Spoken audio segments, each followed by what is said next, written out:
When Daddy died, my grandfather whispered. Now I'm the one who takes care of the family. The flames that consumed that motel years later burned less than the scars he left on my little girl's soul. Good morning, my dear viewers. What a blessing to be able to talk with you today. My name is Elizabeth Miller. I'm 75 years old. I was born in Lexington, Kentucky, but today I live in this welcoming little town called Pine Ridge, Montana, where the clean mountain air helps me think clearly every day. What fulfills me most nowadays is my work as a psychologist. Even though I'm officially retired, I still see a few people here in my home office set up in my living room. Specializing in childhood trauma, I dedicate my life to helping people heal wounds they've carried since they were young. I started this profession late at 45 after much therapy to deal with my own pain. It was as if every tear I shed during my own treatment transformed into wisdom to embrace the suffering of others. Today, I'm sitting in my brown leather armchair, the one where I receive my patients. From the window, I can see the pine trees swaying in the mountain breeze, while I organize my notes from my last session. There's fresh coffee on the table, and the cinnamon scent I always add brings me comfort that took years to be able to feel. And you, my dear viewers watching now, tell me here in the comments, what little town are you watching from? And what time of day did you find this video? Early morning with your coffee, after lunch, or late in the evening? I always read all the comments, and I'm so happy to know where you're from. And when you take time out of your day to listen to this grandma's stories, let me know. Okay, let's create a chain of kindness. Today, I want to share with you a story that I rarely tell even though I'm a psychologist and understand the importance of talking about trauma. It's about how sometimes we need to destroy in order to rebuild. About how people who should protect us can be the ones who hurt us the most. It's not easy to talk about this, but perhaps my story can help someone going through similar difficulties. Psychology taught me that our scars can become healing instruments for others. And today, in this open-hearted conversation, I want to show how I transformed my greatest nightmare into my greatest strength. Before becoming the psychologist who helps traumatized children, I was one of those children myself. A girl from Lexington whose childhood was interrupted when her world came crashing down. My childhood in Lexington was like a fairy tale book, the kind you read and reread, never wanting it to end. I was born in 1950, daughter of Nathan Miller, a history teacher at Lexington High School, and Ruth Armstrong Miller, a seamstress who had a small studio in the back of our house. We were a simple family, but rich in affection and values. Besides me, there were my two siblings, Theodore, 4 years older, and Helen, a year and a half younger. Our house was on Maple Street, a quiet lane with colorful houses and large yards. Ours was yellow with green windows and had a front porch where Daddy put a large hammock where we read together. On Sunday afternoons, the backyard had a small but plentiful orchard, apple, peach, cherry trees, and a lemon tree that my mother said was miraculous because it gave lemons year-round for her home remedies. Morning started early with the neighbor's rooster, Mr. Jenkins. Mom made cornmeal porridge with cinnamon. That was our breakfast before school. Daddy, always elegant even in his simple clothes, would take us to Monroe Elementary, where I studied from 1st to 4th grade. On the way, he taught us about plants, birds, and told historical anecdotes about Lexington. Lizzie, he would say, history isn't just in books. It's in the streets, in the houses, in the people. And he would show me the marks that the Civil War left in our region, the old mansions, the churches with their stories. How I loved those little private lessons on the way to school. After classes, I helped Mom in her studio. She taught me to sew from the age of 7, starting with simple stitches, then showing me how to hem, sew buttons, until by 10, I could already make small repairs to clothes. Customers loved seeing me working beside her, saying I had fairy hands like my mother. During school breaks, we would go to Aunt Eunice's farm, my father's sister, near the Blue Ridge Mountains. It was a paradise for us city children. There were horses, cows to milk, chickens to feed, and a crystal-clear stream where we fished for trout. At night, we'd sit on the porch of the wooden house to hear Uncle Harold's stories about werewolves, headless horsemen, and other tall tales that made us sleep huddled together, scared, but wanting to hear more. The most anticipated event of the year was the Lexington Fall Festival in October. The entire town was decorated with colorful banners, and parades marched through the streets with their drums, floats, and flags in honor of the harvest season. Daddy would explain the roots of these celebrations, the meaning of the dances, the importance of respecting traditions. I remember him putting me on his shoulders, so I could better see the dancers with their colorful costumes and decorated hats. Those memories are like colorful photographs I keep in the album of my heart. Our life was simple but full until I was 12. That's when the first dark clouds began to form in our until then blue sky. Daddy started having severe headaches. At first, he disguised it, drinking the chamomile tea that Mom made, and continuing to teach his classes. But over time, the pain got worse. Sometimes he had to stop mid-sentence, close his eyes, and breathe deeply, waiting for the pain to subside. When we finally convinced him to go to the doctor in Louisville, the diagnosis was like lightning from a clear sky: cerebral aneurysm. The doctor explained that Daddy needed urgent surgery. But in 1962, this type of procedure was only done in major centers like New York. We didn't have resources for such a trip, much less to pay for the hospital and specialists. The whole family mobilized to try to raise money. Mom sued day and night. Theodore started working delivering packages after school. I sold homemade candies at store entrances. Despite all our efforts, we were far from getting what we needed, and time was running against us.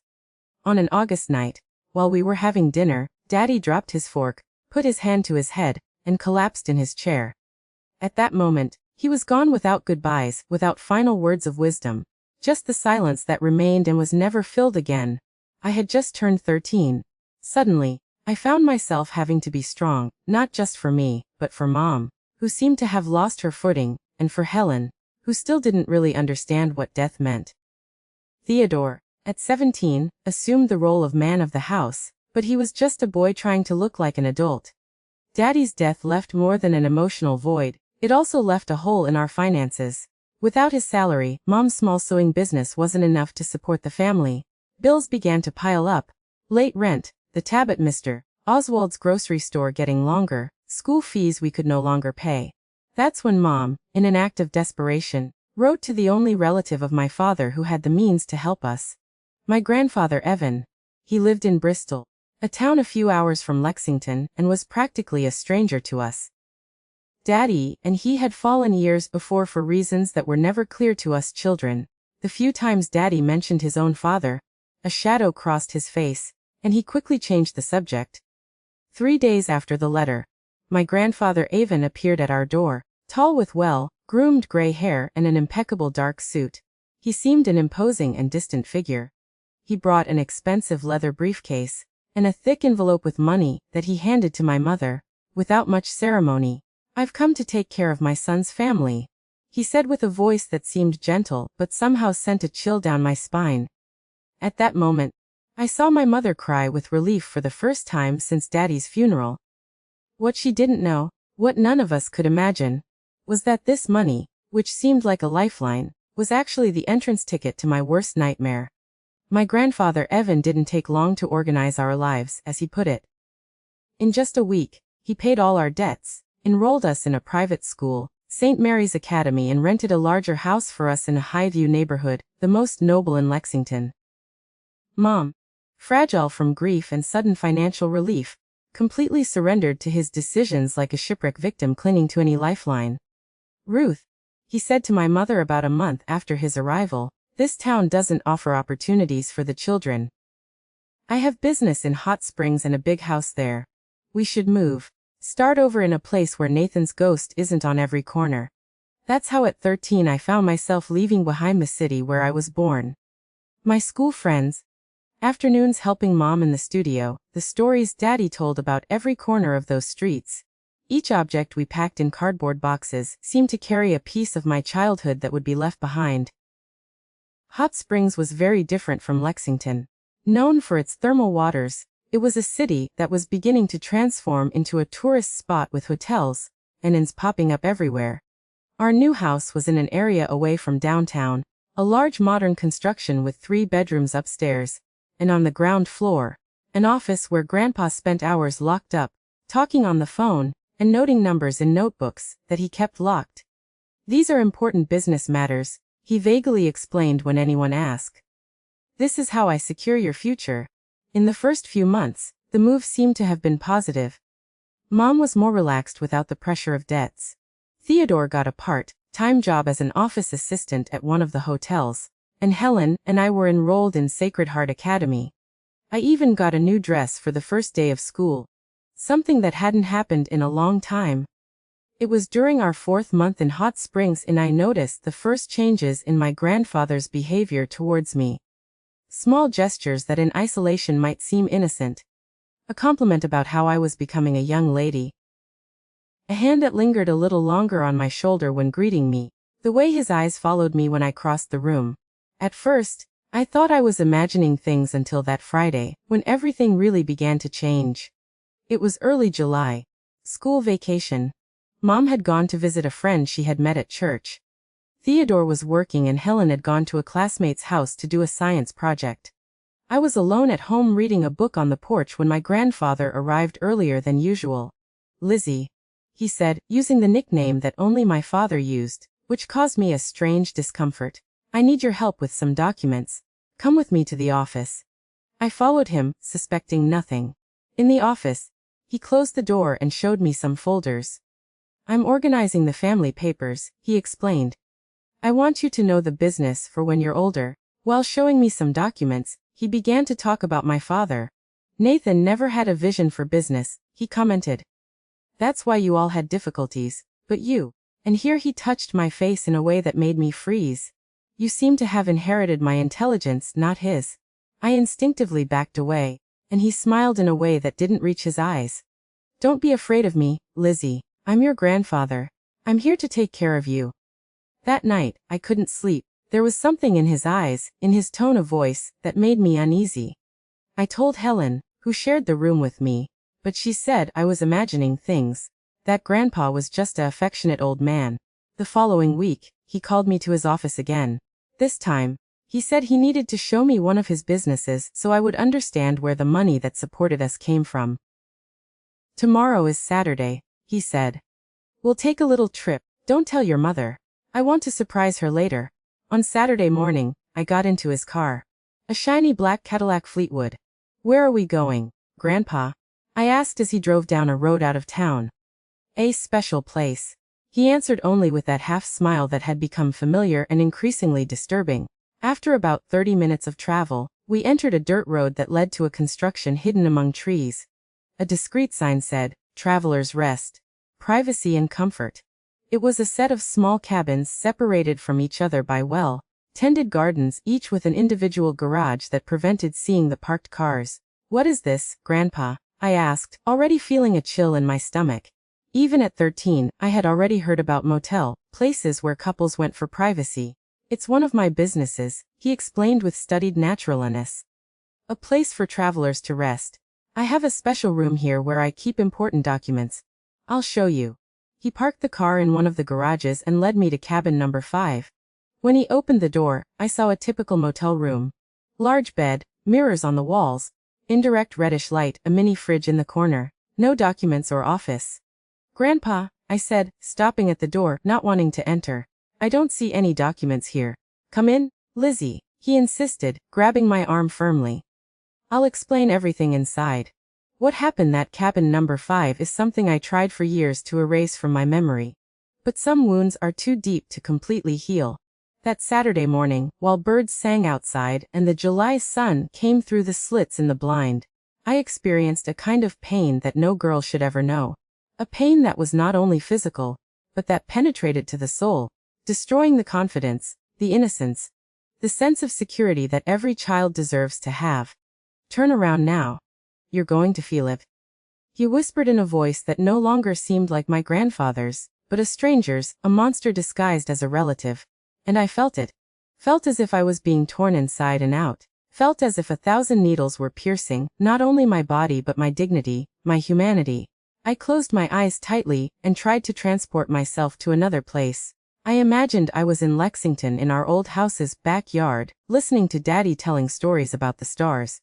I imagined that the tears streaming down my face were raindrops on a summer afternoon. But the reality was too brutal to completely escape. When it was all over, He told me to take a shower. This stays between us, he said, while I trembled under the shower, trying uselessly to clean myself of a dirt that no water could wash away. If you tell anyone, your mother and siblings will return to poverty. Is that what you want? On the way back home, he stopped at an ice cream parlor and bought me a strawberry ice cream, my favorite flavor. I couldn't eat it. My stomach was in knots, and each breath seemed a monumental effort. You're special, Lizzie, he said, as if that was a consolation, as if what he had done was a distorted form of affection. Other people wouldn't understand our special relationship.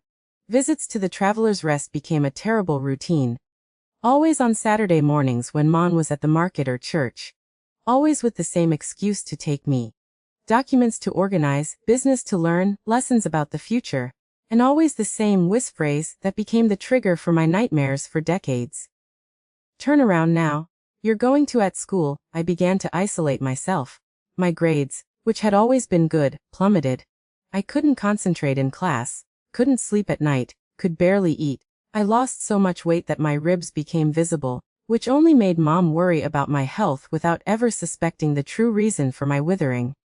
It's adolescence, my grandfather would say with false concern and adapting to the new city. She'll get better. Theater busy with work and his own studies. Hardly noticed my transformation. Helen, who shared the room with me, noticed that I cried every night. But her attempts to comfort me ran into my wall of silence. How could I explain the unexplainable? How could I destroy the financial security of our family who had suffered so much after Daddy's death? Once I tried to resist. It was a Saturday in October, and I had pretended to be sick with fever and headache. I can't go today, Grandpa, I said, trundling under the blanket. I'm very sick. He just smiled, that cold smile that never reached his eyes, and answered, All right, Lizzie. Maybe I'll take Helen in your place. She's almost the right age, isn't she? Almost the right age. I never pretended to be sick again. The idea of my little sister going through the same hell was unbearable. So I went week after week, month after month, carrying that terrible burden in silence, becoming an involuntary shield to protect the rest of my family. It was during one of these visits, almost a year after the first time, that I discovered something that would change the course of my life. While my grandfather was in the bathroom, I saw a folder of documents on the bedside table. Driven by a mixture of curiosity and desperation for any information that might help me, I quickly opened it. Inside, I found contracts, deeds, operating licenses, all with my grandfather's name, Evan Miller, as the owner of the Traveler's Rest.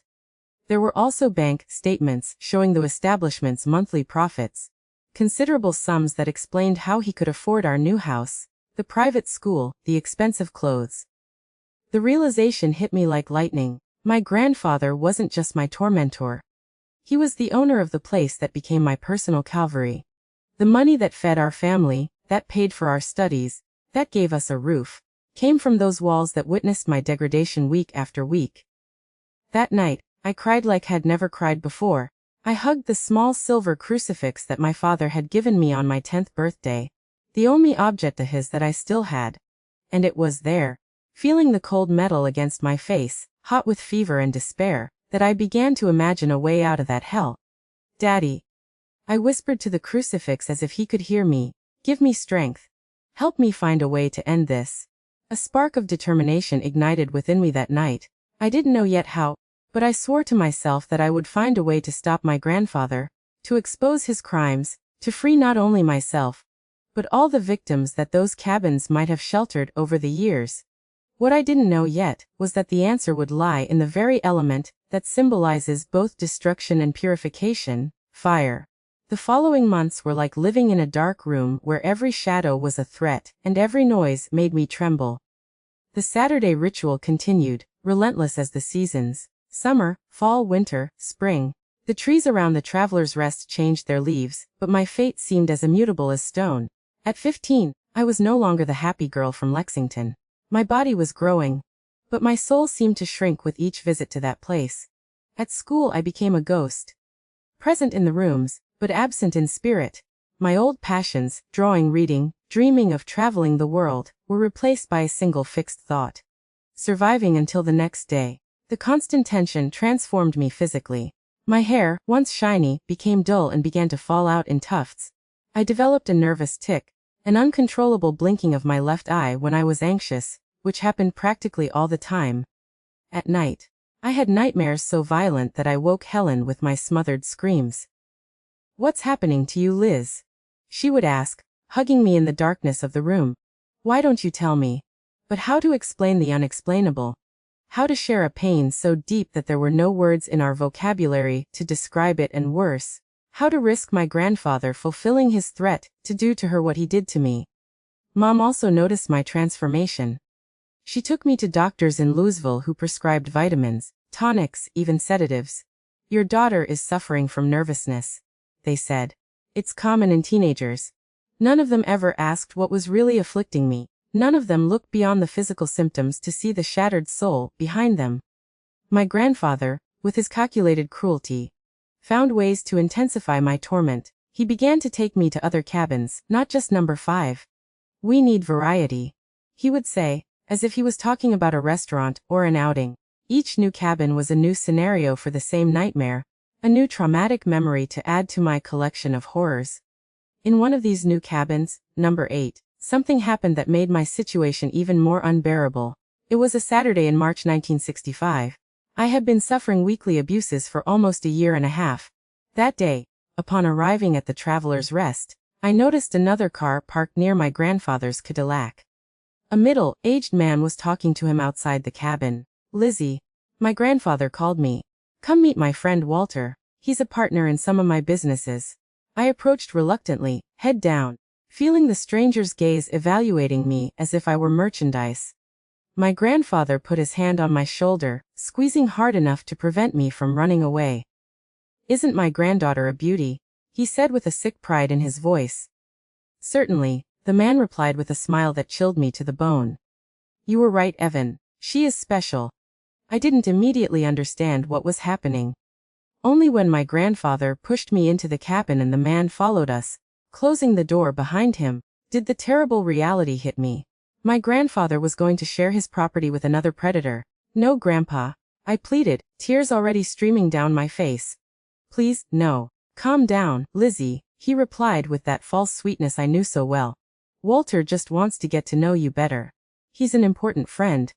We need him for our businesses." What followed was torture, even worse than all the previous ones. 2 monsters instead of 1. 2 voices whispering orders. 2 pairs of hands leaving invisible marks on my soul. I closed my eyes and transported myself far away to a place where there were no cabins, no motel, no grandfathers, no business friends. A place where I was just a 15-year-old girl, innocent and whole. When it was all over and we went back home, I was in pieces, not just emotionally, but also physically. Pains I hadn't felt before. Bleeding that wouldn't stop. I locked myself in the bathroom for hours trying to stop the blood, crying silently so no one would hear. Helen knocked on the door, worried. "Liz, are you okay? You've been in there for so long." "I am," I lied with a choked voice. "I'm just indisposed." "Woman, the fever came high violent, as if my body was on fire."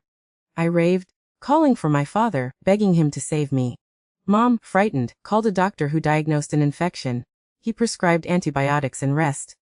My grandfather feigned concern, sitting beside my bed, holding my hand in front of the others. "Everything will be all right, my dear," he would say, while his eyes sent me a clear message. This is what happens when you don't cooperate. The fever passed, but something inside me had changed. A spark of anger began to grow, mixing with the fear and shame. I began to understand that my grandfather had no limits, that the situation would only get worse with time, that perhaps one day he would decide that Helen was also special. It was at this point that I began to seriously think about escaping. I saved every penny I could get. Coins forgotten in pockets, change from purchases, even a $5 bill I found on the street. I hid the money inside the lining of an old teddy bear, planning to gather enough for a bus ticket to anywhere far from there. But where would I go? Who would believe me? And how could I abandon my mother and siblings at the mercy of that monster? The weight of responsibility was crushing for a 15-year-old teenager. I tried to find help at school. There was a teacher, Mrs. Matthews, who taught literature and always looked at me with genuine concern. One day after class, she called me to talk. "Elizabeth," she said softly. I can tell something is wrong. You were a brilliant student. And now you can barely concentrate.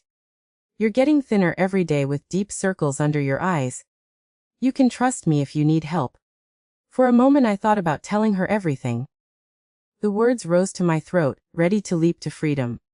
But then I remembered the threats, the consequences, and more. Who would believe that a respected man in town, a successful businessman, would be capable of such monstrosity? I'm fine, teacher, I answered, swallowing the cry for help I wanted to give. I just haven't been sleeping well. Mrs. Matthews didn't insist, but she gave me a book. Maybe this will help on your sleepless nights, she said. It was a collection of poems by Emily Dickinson, an American poet who wrote about overcoming and resilience. That book would become my refuge on the darkest nights. April arrived, and with it a change in my grandfather's routine. He began to spend more time at the mall during the week, not just on Saturdays. Business is growing, he explained to my mother. We're renovating some cabins, improving the facilities. It was during one of these renovations that fate placed in my hands the key to my liberation. My grandfather, proud of the improvements, decided to take me to see the works on a Tuesday after school.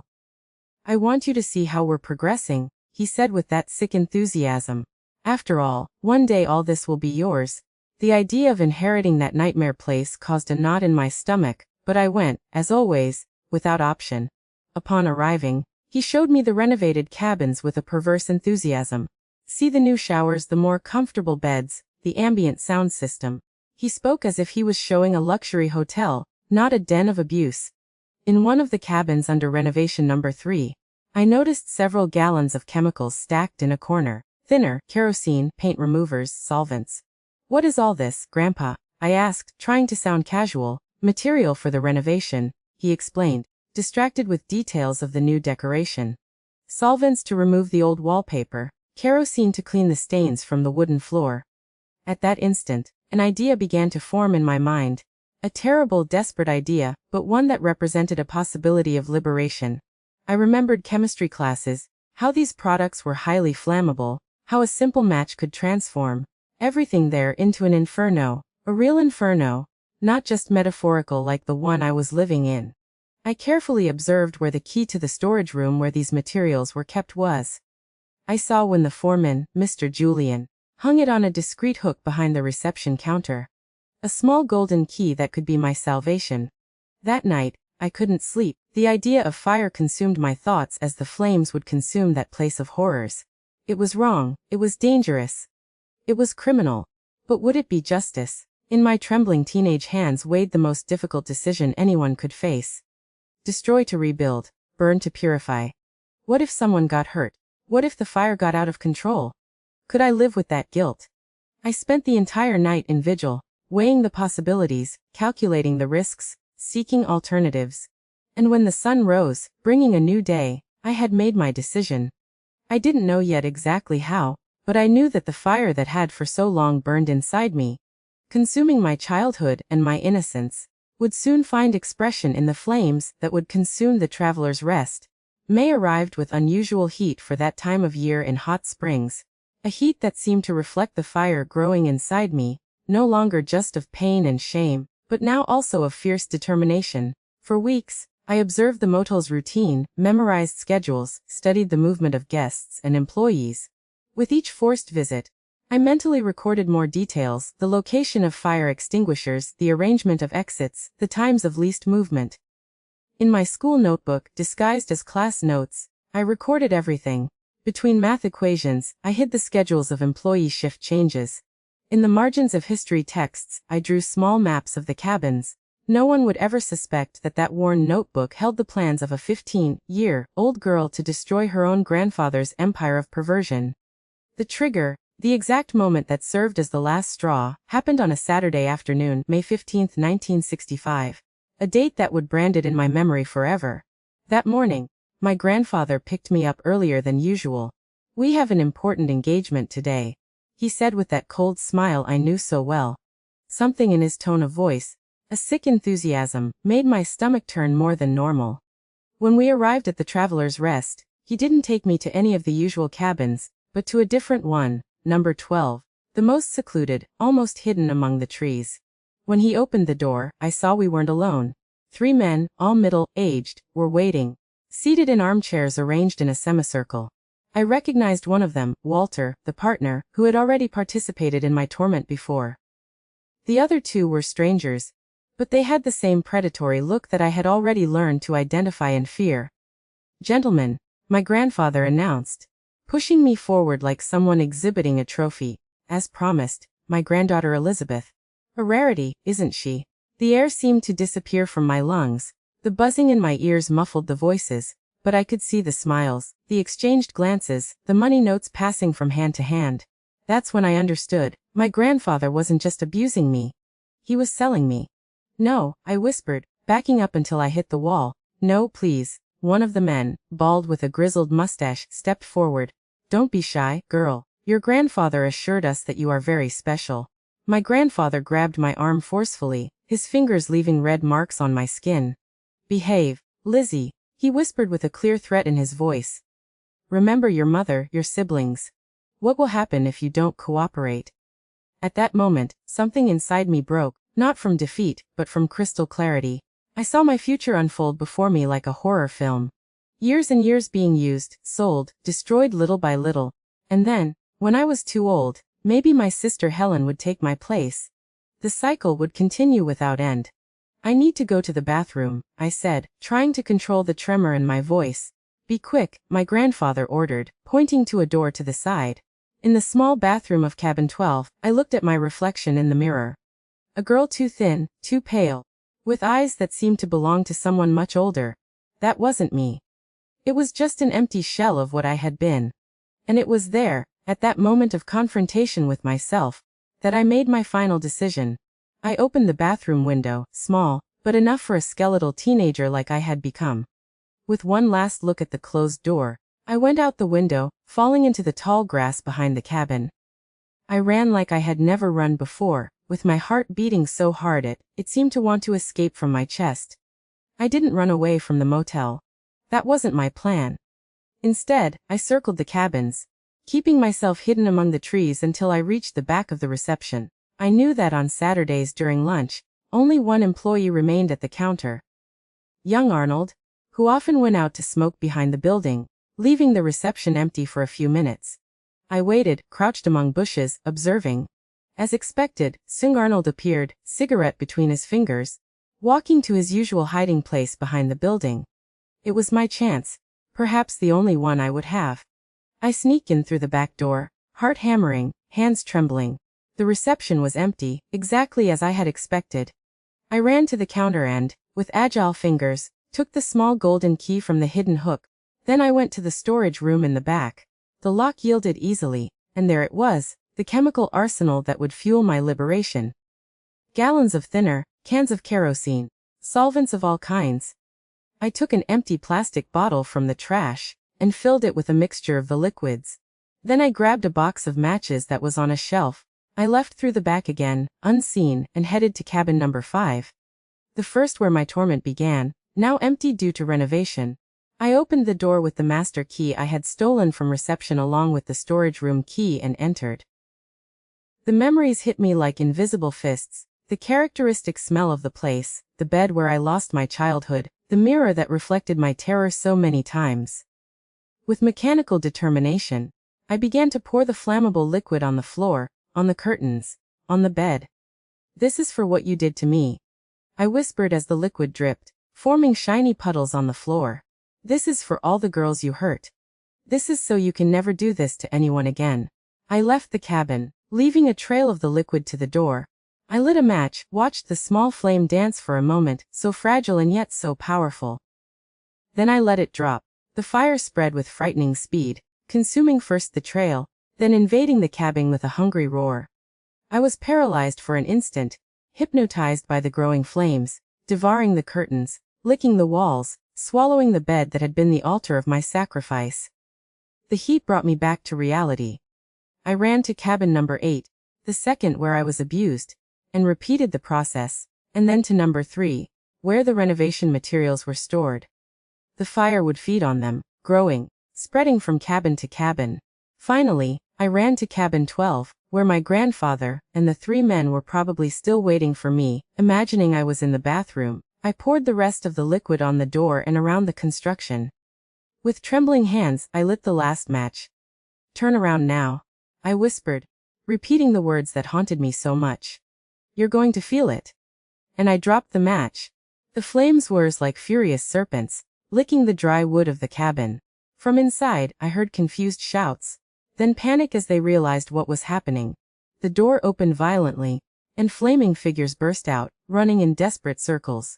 I didn't stay to see the end. I ran like never before down the dirt road that led to the main highway. I ran until my lungs burned as much as the cabins behind me. I ran until my muscles screamed in pain. I ran until the ground under my feet changed from beaten earth to asphalt. On the highway, a truck driver stopped when he saw me, a dirty, breathless teenager with eyes wide with terror and determination. "Miss, what happened?" he asked, pointing behind me where a column of black smoke was already rising into the sky. "Fire" was all I could say. "A terrible accident." He offered me a ride to town without asking more questions. On the way, looking in the rearview mirror, I saw the sky of Hot Springs turn black while sirens began to sound in the distance. What I had done was terrible. I knew maybe unforgivable, but at that moment, feeling the cool wind enter through the truck's window, touching my face wet with tears and sweat, I felt something I hadn't felt in almost 2 years. Freedom. I didn't know what awaited me, if my grandfather had survived, if I would be discovered, if I would spend the rest of my life running. I only knew that for the first time since my father's death, I had taken the reins of my destiny, and that the flames consuming the traveler's rest were somehow purifying my soul, burning the webs of terror and shame that had imprisoned me for so long. When the truck driver left me in downtown Hot Springs, I walked to a small park and sat on a bench, observing the movement of the city that continued normally, oblivious to my particular torment, oblivious to my revenge, oblivious to my liberation. "And now, Elizabeth," I asked myself, as the sun began to set, "where do you go?" The answer came like a whisper of the wind in the leaves of the park trees. "Anywhere, but not back." The news about the fire at the Traveler's Rest spread through Hot Springs like wildfire in dry straw. "Tragedy on the road," screamed the headlines of local newspapers the next day. 4 dead in criminal fire at motel. Sitting in the waiting room of the bus station with the newspaper trembling in my hands, I read the details with a mixture of horror and relief. According to the report, 4 men had died in the fire. My grandfather, Evan Miller, his partner, Walter Norris, and 2 businessmen from Louisville, whose names weren't mentioned. The police suspected arson due to the pattern of fire propagation and the strong odor of fuel. "Authorities are looking for witnesses and a teenager seen in the vicinity," said the last paragraph.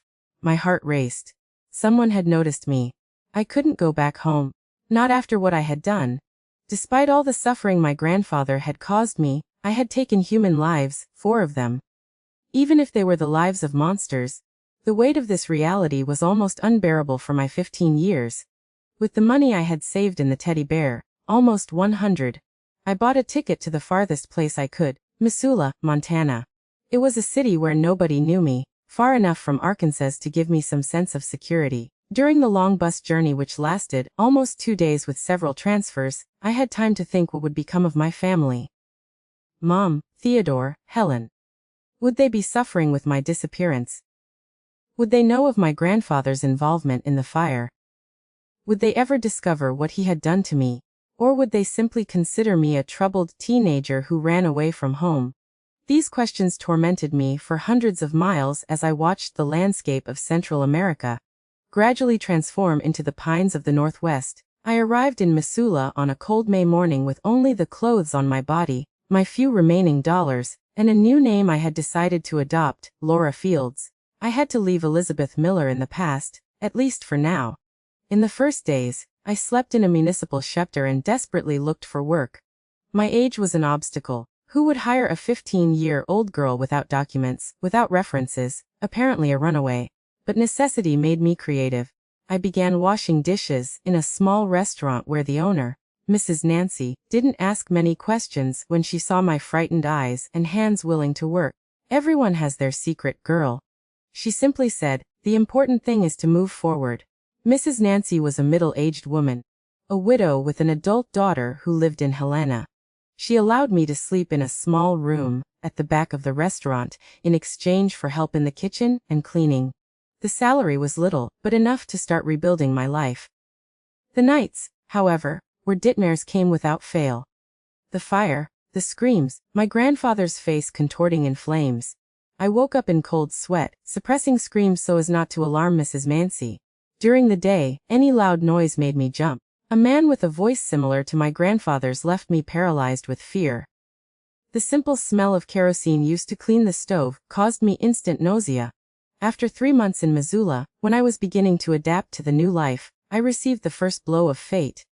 One morning, I saw my face in the local newspaper, an old photo from school under the headline, "Arkansas Police Searching for Teenager Missing After Fatal Fire." My entire body froze. The article said that I was wanted not as a suspect, but as a possible victim of kidnapping or something worse.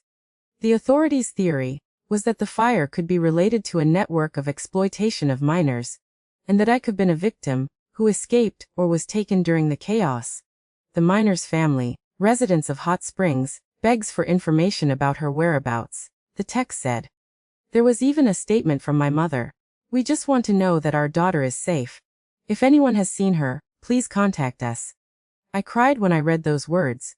Mom was suffering and I was the cause. But how to return? How to explain what had happened without revealing the truth about my grandfather, without incriminating myself for the fire? That same afternoon, I made the decision that would change the course of my life once more. I wrote a letter. I didn't tell the truth. I couldn't, but I said enough. "Dear Mom, I am well and safe. I can't come back now. And perhaps I won't be able to for a long time. There are things about Grandpa Evan that you don't know. Things too terrible to put in this letter.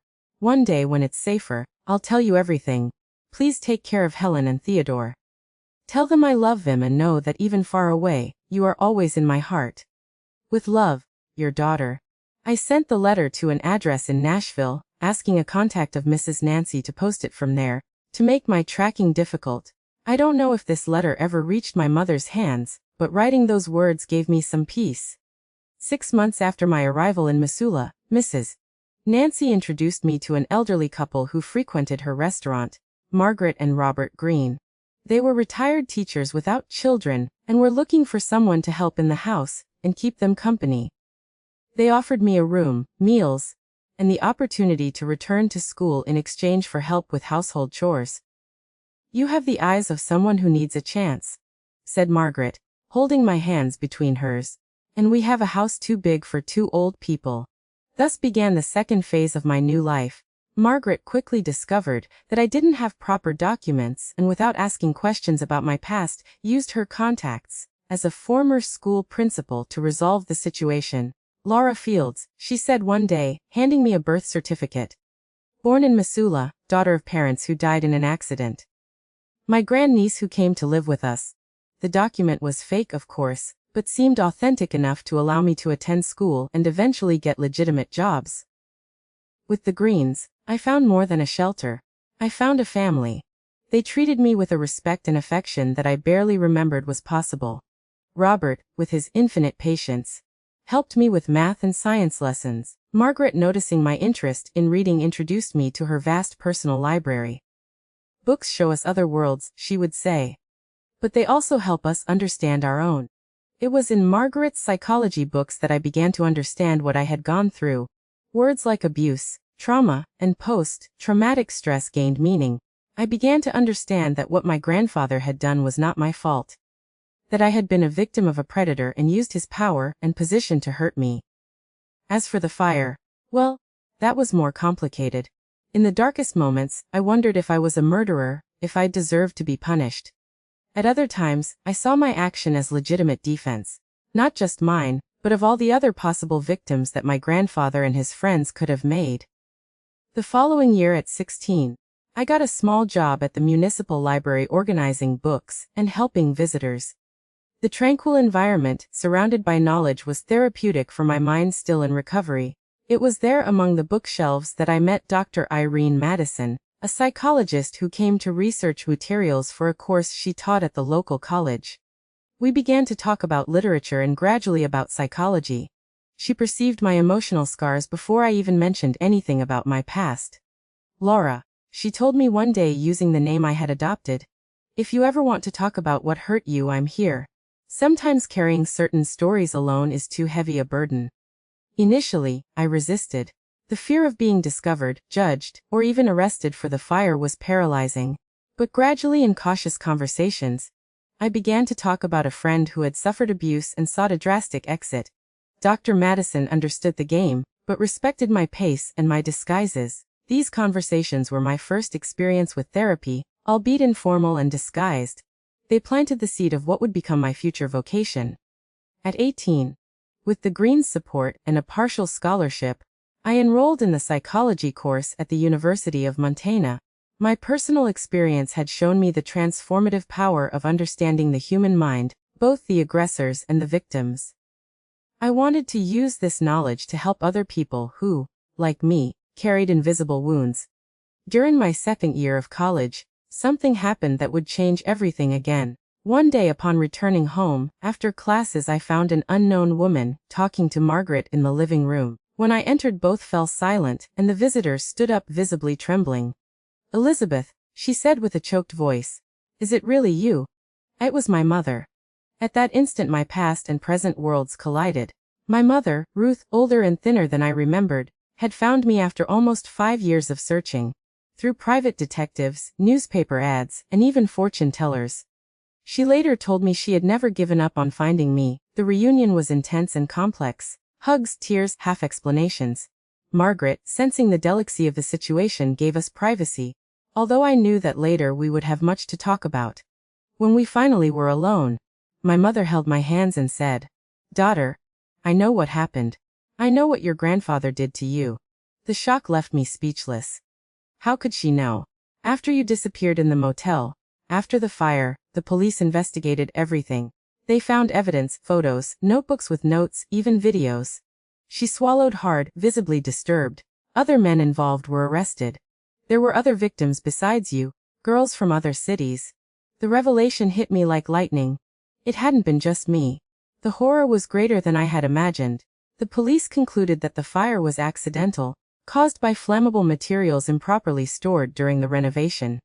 My mother continued, "No one ever suspected you." At that moment, a huge weight I had carried for years began to dissipate. I was no longer a fugitive, an arsonist wanted by the law. I was just a survivor who had found a way to rebuild her life. My mother and I talked for hours. She told me that Helen and Theodore were fine, that we had received a substantial compensation from the insurance of the motel and other businesses of my grandfather.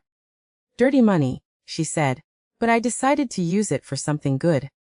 I opened a support house for women and children's violence in Little Rock. This revelation filled me with unexpected pride. My mother, who I feared had abandoned to her own fate, had found strength and purpose in the tragedy. At the end of that day, I faced a difficult choice.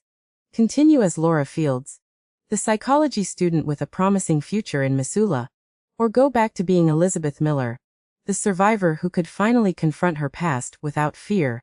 I chose an intermediate path. I continued my studies as Laura. After all my academic documents were in that name, but re-established regular contact with my family, who began to visit me periodically.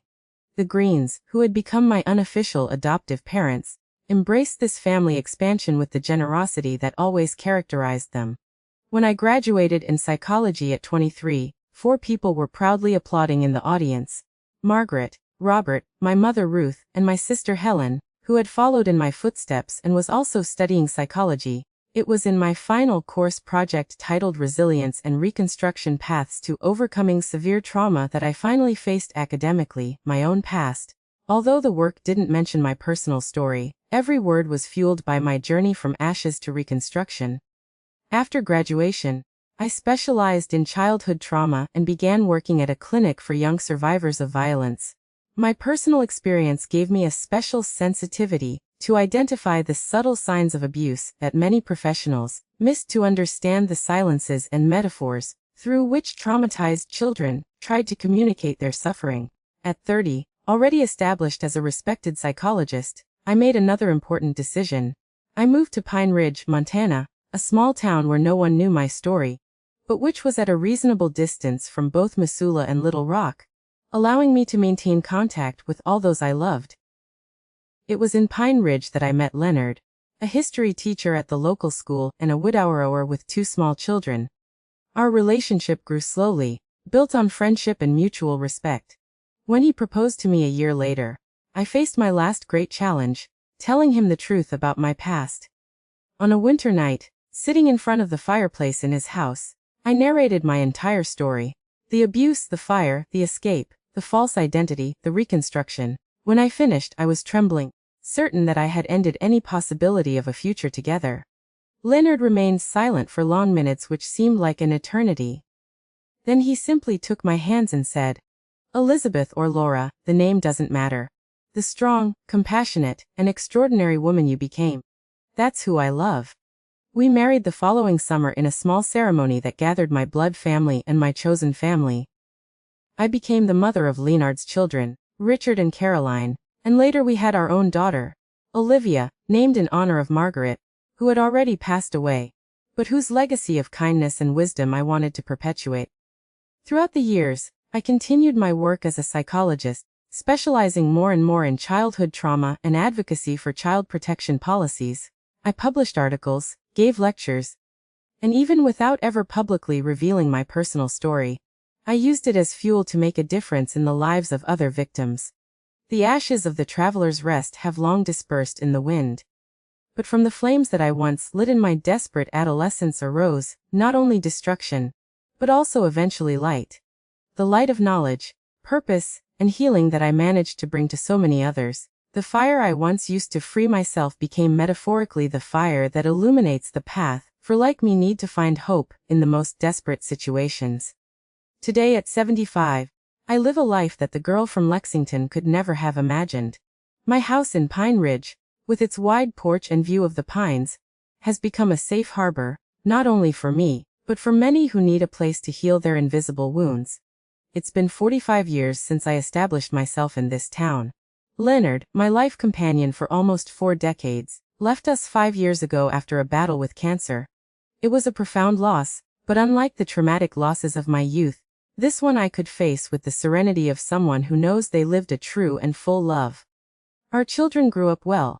Richard, the oldest, is a forest engineer and works at Glacier National Park. Caroline became a university professor, following in her father's footsteps, and teaches anthropology at the University of Montana. Our Olivia, to my surprise and joy, chose psychology as a profession and today coordinates a psychosocial support center in Helena. Among the 3 they have given me 6 wonderful grandchildren, who fill my house with noise and joy when they come to visit during vacations.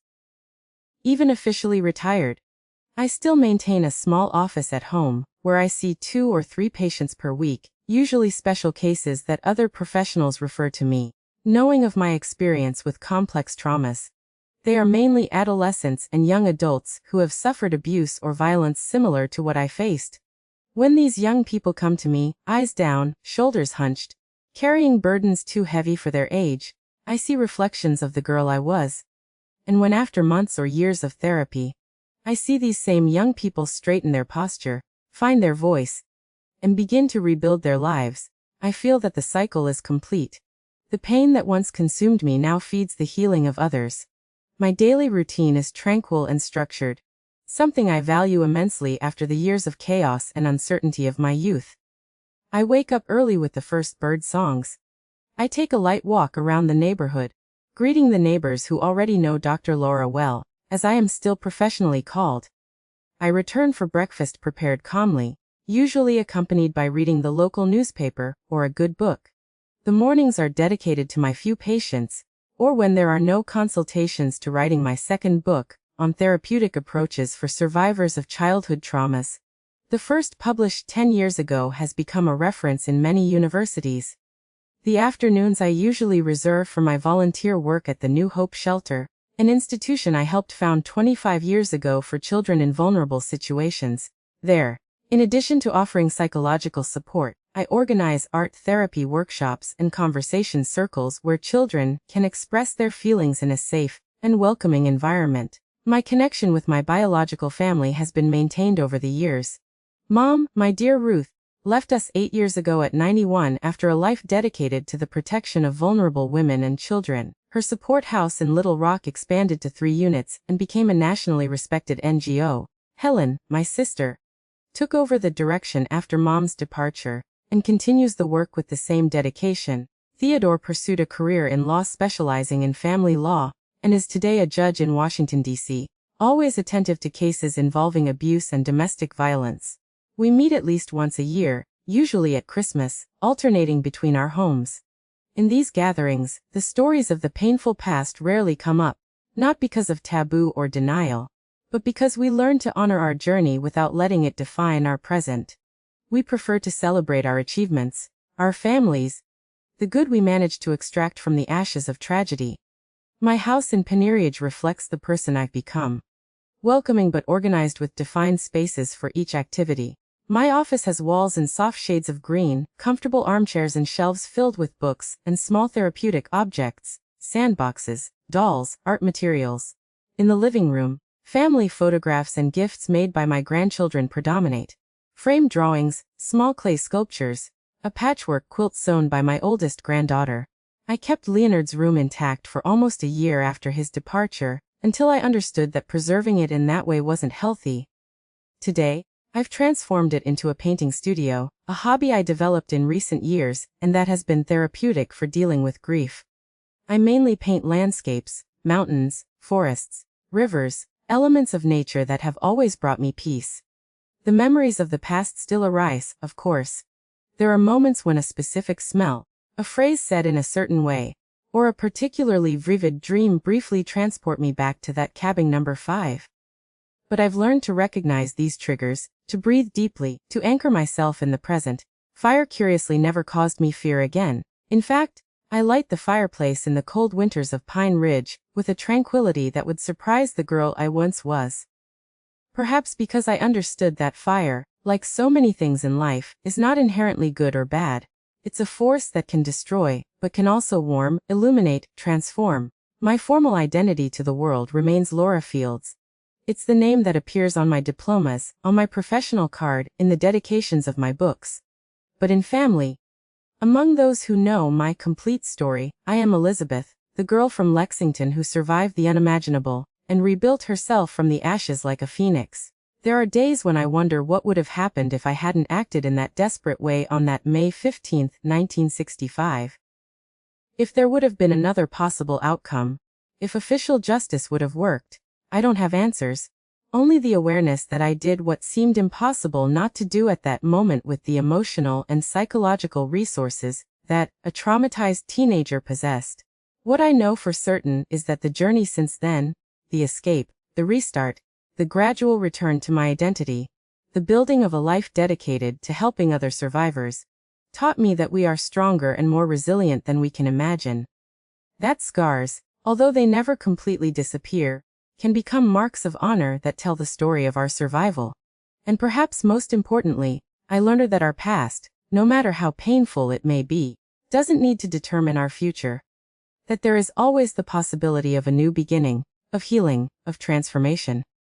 This is the message I bring to my patients, to the young people at the shelter, and to anyone who needs to hear that yes, there is life, a good full and meaningful life, even after the deepest darkness. My dear viewers, I've shared with you the most difficult chapters of my story. From the dark basement of that motel to the frames that freed me. From the desperate escape to the patient reconstruction of a new life. For those going through situations similar to what I lived, I want to say there is no survival manual for hell. Each person finds their own way to the light. Mine was as dramatic and definitive as the fire that consumed that place of nightmares. Yours might be different. I learned that age doesn't define our strength, but our ability to start each day anew. At 15, I thought I was destroying my life by running away. I didn't know I was just beginning a new journey. My wrinkles are survival maps. Each one tells a story of overcome pain. When I look in the mirror today, I don't see the frightened girl from cabin number 5, but the woman who helped hundreds of other victims find their voice. Life taught me that even in the deepest darkness, our inner light never goes out. Even when my grandfather and his friends tried to extinguish my humanity, A spark persisted. The same that set the traveler's rest on fire and later illuminated my path as a psychologist. Time doesn't heal all wounds, but it teaches us to live with them and still smile. The nights when I wake up in a cold sweat, remembering those words he used to say to me, are increasingly rare. And when they come, I know how to welcome them without letting them define me. I discovered that we are stronger than we imagine, especially when we think we can't take it anymore. In that bathroom window of cabin 12, I was just a desperate teenager. I couldn't imagine that that leap into the unknown would take me to Missoula, to the Greens, to psychology, and finally to a life of purpose in Pine Ridge. If you're watching me and carry similar wounds, know that in every place there are people like Mrs. Nancy, Margaret, Robert, or Dr. Irene, good souls ready to extend a hand when we need it most. Not all men are like my grandfather Evan. There are many like Leonard who love not despite our scars, but with deep respect for our journey of overcoming. My dear viewers, before I say goodbye, I have a heartfelt request. If my story touched you, subscribe to the Grandparents' Tales channel now and hit the bell. Only 1% of viewers make it this far, and you're one of them. In the comments, leave the word light. Only those who watched until the end know how I found light after so much darkness. Do this now. Each subscription helps other people discover that there is hope even in the most difficult moments.